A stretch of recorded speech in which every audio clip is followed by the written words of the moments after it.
Come spend the night with me. Tara, samahan nyo nga pala kami. Kasama ko yung buong pamilya ko. Nakamotor nga pala kami at papunta kami sa may Boss Madam ng Kamarin Bagumbong, Caloocan. Biglaan talaga to guys dahil hindi naman talaga to planado. Nasa tapat nga lang pala mismo ng SM Caloocan yung Boss Madam ng Kamarin. Kaya dito madadaanan muna talaga yung Saranay. Sumama nga rin pala yung panahon niya ng mga oras na yan dahil umambos. Shoutout nga pala dun kay Kuya. Hindi namin yung kilala, nakikaway lang sa camera. Nadaanan na nga rin pala namin dito yung Caloocan Sports Complex. At dahil nga sa Father's Day, ito nga pala ay simpleng celebration lang namin. Medyo ginabi nga pala kami kasi may mga traffic pa kaming nadaanan. Alam nyo guys, gusto ko lang i-share sa inyo sa mga ganitong okasyon, hindi nga pala importante kung gaano kamahal. Ang pinaka-importante sa lahat, nag-i-spend nga pala kayo ng time sa bawat isa.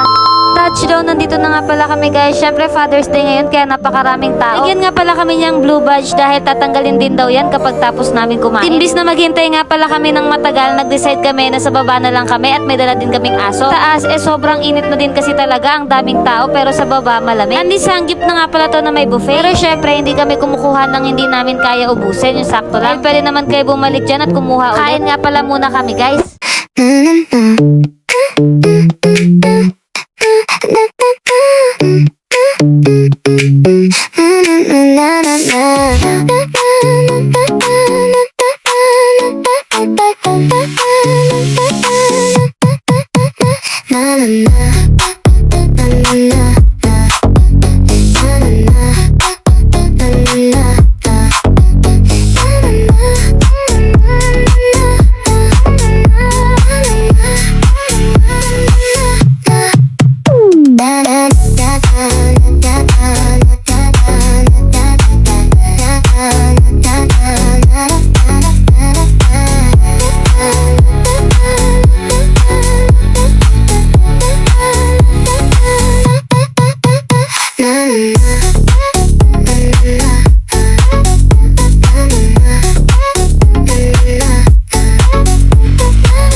Sakto nga lang pala yung pagkatapos namin dyan guys dahil magsasara na rin sila. Linggo nga pala neto tapos kinabukasan Lunes na naman. Ito nga pala guys, tatanggalin na yung blue badge na nilagay sa amin. At ganun kasimple at kasaya nga pala namin na celebrate yung Father's Day. Nakakatuwa lang dahil kumpleto nga pala kami, hindi gaya nung Mother's Day nag-OJT pa ako. Kaya nasa QC kami noon at wala sa Bulacan. Kayo guys, tabati nyo na ba ng Happy Father's Day yung mga papa nyo? Kung hindi pa, syempre batiin nyo na. Kung simpleng pagbati nyo nga pala sa kanila ay malaki na yon. At Happy Father's Day pa pati na rin sa lahat ng mga tatay. At sa mga nanay na nagpakatatay, Happy Father's Day din po. Ayun lang naman yun nangyari ngayong gabi guys. Nga rin pala kami neto, hindi na ako nag-video kasi baka maabutan ng ulan. Thank you for watching. Bye!